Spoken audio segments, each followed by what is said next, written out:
சரி சரி, okay okay okay. இல்லை அவர் ஒன்றும் பொய் சொல்லலையே, கரெக்டு தான். நீங்கள் உட்காருங்க தம்பி, அப்படி பின்னாடி உட்காருங்க.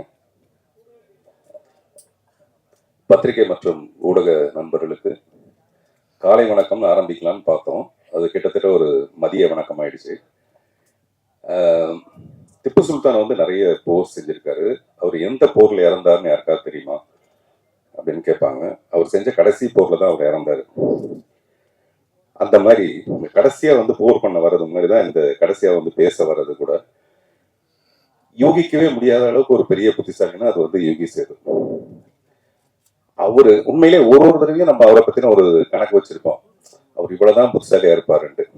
பட் அது வந்து நம்மளுடைய இமேஜினேஷனுக்கு மேல ஒவ்வொரு தடவை பேசும்போதும் அந்த மாதிரிதான். இந்த கட்டோரை காமூர் ஒரு மாதிரி உங்க மேல பயங்கர காதல் சார்.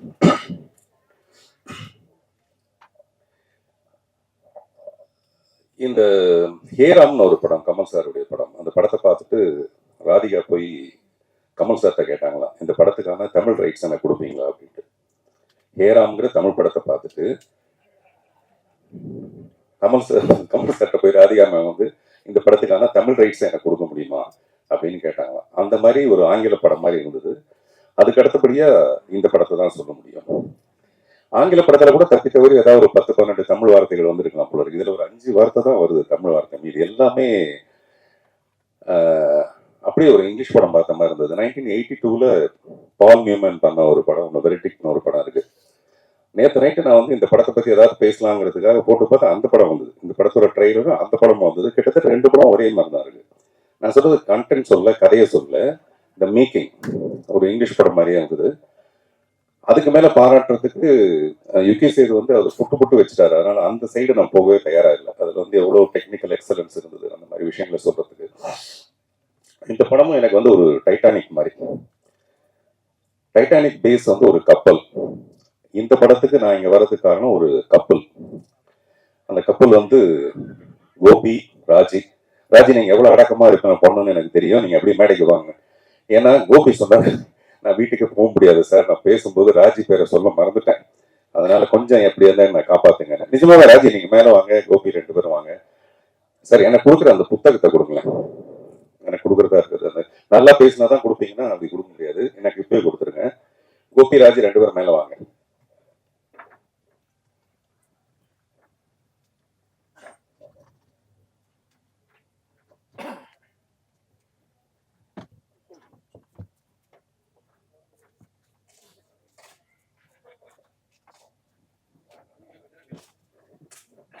மேடையில் நிற்க வச்சு கலாய்க்கிறது பெரிய விஷயம் இல்லை. ஒரு மனைவி வந்து ஹஸ்பண்ட் கிட்ட சொல்லியிருக்காப்புல, என்னையா நீ பாட்டுல வேலைக்காரி குளிக்கும் போது நீ போய் எட்டி பார்த்துருக்க, அதெல்லாம் தப்பு இல்லையா அப்படின்ட்டு. அந்த ஹஸ்பண்ட் வந்து, இல்லைல்லம்மா நீ நினைக்கிற தப்பெல்லாம் நினைக்காத, உன்னுடைய சோப்பையும் உன்னுடைய ஷாம்பையும் வேலைக்காரி யூஸ் பண்றதா நான் கேள்விப்பட்டேன், ஒரு டவுட் வந்தது, உண்மையிலே அவ அப்படி யூஸ் பண்ணலாம்னு தெரிஞ்சுக்கிறதுக்காக தான் போய் பார்த்தேன். நான் 2யும் பார்த்தேன், கரெக்டா இருக்கு, அது 2மே வந்து அவங்க சொந்தம் தெரிஞ்சுது எனக்கு அப்படின்ட்டு. வாங்க வேலைக்காரின்னு டக்குன்னு வரீங்க பாத்தீங்களா, வா. வீட்டுக்கு போகணும்னு பயம் வந்துச்சு, ராஜி பேர் சொல்ல மறந்துட்டேன். ஆமா, ஏன்னா ஆமா அவங்க 2 பேருக்கு ஒரு வாட்டி வீசா ரிஜெக்ட் ஆயிடுச்சு. என்னடான்னா கோபியோட பாஸ்போர்ட்ல போட்டோல ராஜியோட போட்டோ இல்லையா, அதனால ரிஜெக்ட் ஆயிடுச்சு. அதனால ராஜி உங்களுக்கு பாராட்டு, சாரி மன்னிச்சிருங்க சார். நானும் வேலைக்காரின்னு ஒன்றா டக்குன்னு இறங்கி வந்துட்டார், மேல வந்துட்டாரு போல இருக்கு அப்படின்னு நினைச்சேன். இல்ல நீங்க நல்ல வேலைக்காரன், அதுக்காக ஷாம்புன்னு வேற ஏதாவது அப்படி நிறைய வரும் தெரியும் நமக்கு. இல்ல எதுக்காக சொல்ல வரேன்னா, இந்த மாதிரி ஒரு சமாளிக்கிற பொசிஷனுக்கு நடுவுல நேற்று நான் கோபி கிட்ட சொன்னேன், சார் நான் வந்து இந்த படத்தோட ட்ரைலர் எனக்கு அனுப்புங்க பேசுறதுக்காக. நான் மெசேஜ் அனுப்பிச்சேன், அவர் கேட்கல, தெரியல. அப்புறம் ஃபோன் பண்ணி சத்தம் போட்டேன், என்ன சார் அவங்களுக்கு அது புரிய மாட்டேங்குது, அது உடனே எனக்கு அனுப்பிச்சிருக்கலாம்ல. இல்லை சார் எனக்கு இருக்கிற வேலையில இந்த இதெல்லாம் பார்க்கறது ரொம்ப கஷ்டமா இருக்கு, இதை வேற ஒரு பக்கத்துல கையில பிடிச்சிட்டு இருக்க வேண்டியதா இருக்கு இந்த போனை அப்படின்னா. நான் சொன்னேன், அதுக்கு யாராவது ஒரு பொண்ணை வச்சுக்கங்க சார் பக்கத்துல ஹெல்ப்புக்கு, அப்படிலாம் வச்சுக்கணும்னா நான் என் ஒய்ஃபு கிட்ட கேட்கணும் சார் அப்படின்னு. எனக்கு தெரிஞ்ச ஒய்ஃபை கேட்டு வச்சுக்கிற ஒரே ஒரு ஆள் வந்து கோபியா தான் இருக்க முடியும். கோபியோட ராஜ்யம் இப்படி பிரமாதம் இருக்கிறதுக்கு காரணமே ராஜி தான். யாராவது போன சொல்லுவாங்களா சார், நீங்க இப்பதான் நீங்க பெரிய புத்திசாலின்னு சொன்னனால நீங்க போனை வச்சுக்கணுமா, ஒரு 2 டவுட் வேற கேட்குறீங்க. ஸோ இப்படி எதுக்காக சொல்லணும்னா, இந்த மாதிரி ஒரு கப்பல் அமைகிறது ரொம்ப ரொம்ப கஷ்டமான ஒரு விஷயம். ஒரு ஃபியூ இயர்ஸ் வந்து அப்படி இருக்கலாமே தவிர கடைசி வரைக்கும் பொண்டாட்டி பேச்சையே கேட்டுட்டு ஒரு புருஷன் இருக்கிறாங்கிறது அந்த போராட்டம் கோபிக்கு தான் போய் சேரும்.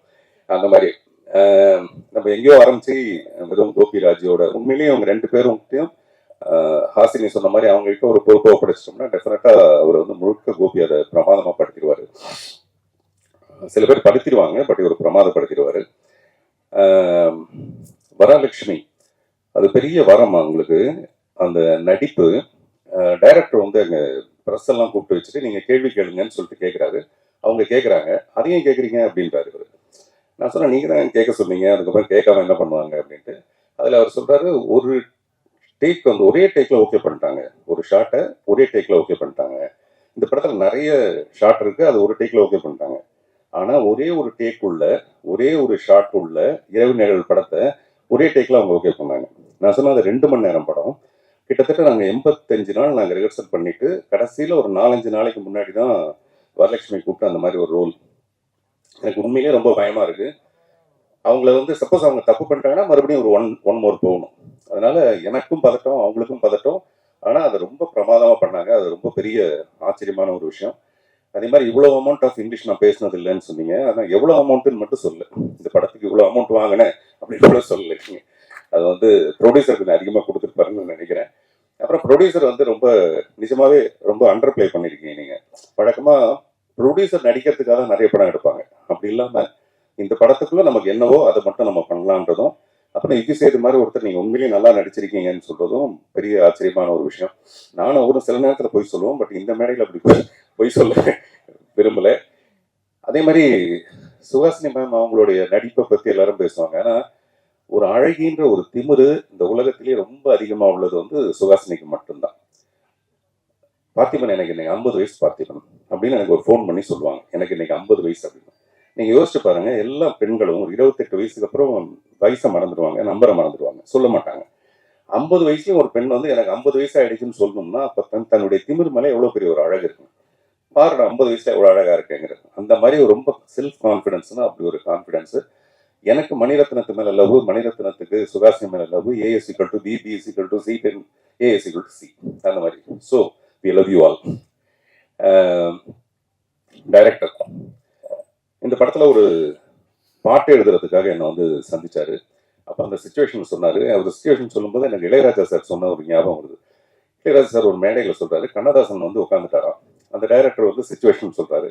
சொல்லும்போது கண்ணதாசன் வந்து அப்படின்னு துப்புறாராம். அவர் சுச்சுவேஷனுக்காக, அவர் டைரக்டர் சொன்ன சுச்சுவேஷனுக்கு துப்புறாரா இல்லாட்டி உண்மையிலே வாயில போட்ட வெத்தலை பார்க்க துப்புறாரான்னு தெரியலன்ட்டு ராஜா சார் ஒரு ஜோக் அடிக்கிறாரு. அந்த மாதிரி சம்டைம்ஸ் வந்து அந்த சுச்சுவேஷன் அப்படி இருக்கும் பொதுவா. பட் ராஜா சார்ட்ட நீங்க என்ன சுச்சுவேஷன் சொன்னாலும் பிரமாதமா தான் பாட்டு போடுவாரு. சிட்டுக்குருவின்னு ஒரு படம் 8 சாங்கு ஹிட். அது ஒன்றும் படத்தோட சுச்சுவேஷன் சொல்லி பண்ணது கிடையாது. அப்படிப்பட்ட ஒரு மியூசிக் டைரக்டர். இவர் சுச்சுவேஷன் எனக்கு சொல்ல வரும்போது ஒரு முழு கதையுமே சொன்னார். இந்த படத்தோட படம் பார்க்குற மாதிரி ஒரு முழு கதையை சொன்னார். அப்போவே எனக்கு இந்த படத்து மேலே ஒரு பெரிய நம்பிக்கை.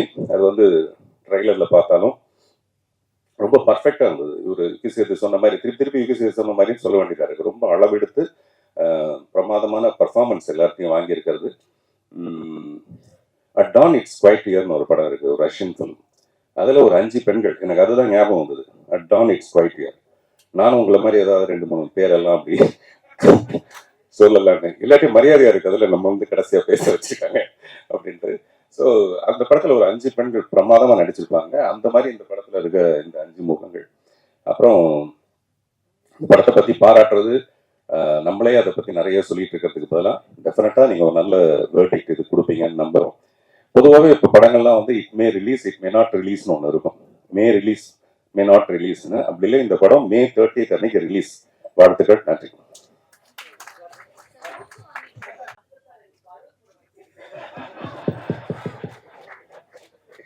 இதுதான் நான் சொல்ல பார்த்தீங்களா, 50 வயசுக்கு அந்த கொழுப்பு, அந்த திமிருன்னா 63 வயசுக்கு நிஜமாவே இது நிறைய பெண்கள் தெரிஞ்சுக்க வேண்டிய ஒரு விஷயம். ஒரு பெண்ணோட அழகுன்றது நம்ம நினைக்கிறோம் இந்த பெண்ணோட அழகு இதோட முடிஞ்சிருதுன்னு. அப்படி கிடையாது. ஒரு பெண் தன்னுடைய அழகை அறிவா மாற்றலாம். ஒரு 30 வயசுக்கு மேலே அதை அறிவா மாற்றிடலாம். சுஹாசினிக்கு இருக்கிறதுலாம் அவங்களுக்கு அந்த மாதிரி தான். அந்த அறிவை கூட நம்ம அன்பா மாத்திட்டோம்னா கடைசி வரைக்கும் இருக்கலாம். அதுக்கான உதாரணம் வந்து மதர் தெரசா அவர்கள். அந்த மாதிரி ஒரு பெண்ணோட அழகுன்றது அளவிட முடியாத ஒண்ணு. 63 வயசுல அதை அளவிட முடியாது. குயிக்கா தலைவரை பற்றி சொல்ல விட்டேன். Yogi sir, thank you for wonderful support and comments and actually review அழகாக ஒரு ரிவ்யூ கொடுத்தாரு அவர். Thank you so much sir. And நீங்கள் கோட் பண்ண ஒரு எனக்கு என்ன பெருமையாக இருந்ததுன்னா, அவர் கோட் பண்ண ஒரு ஆர்டிஸ்ட்டும் ஒரு படமும் வேற லெவல் ஆஸ்கர் வாங்கின படம். அதோட இதை கம்பேர் பண்ணிட்டு எனக்கு சந்தோஷமா இருந்தது. Thank you sir, thank you so much. And Chitra sir கிளம்பிட்டாரு, அவருக்கும் தேங்க்ஸ் ஸோ மச். தேங்க்யூ.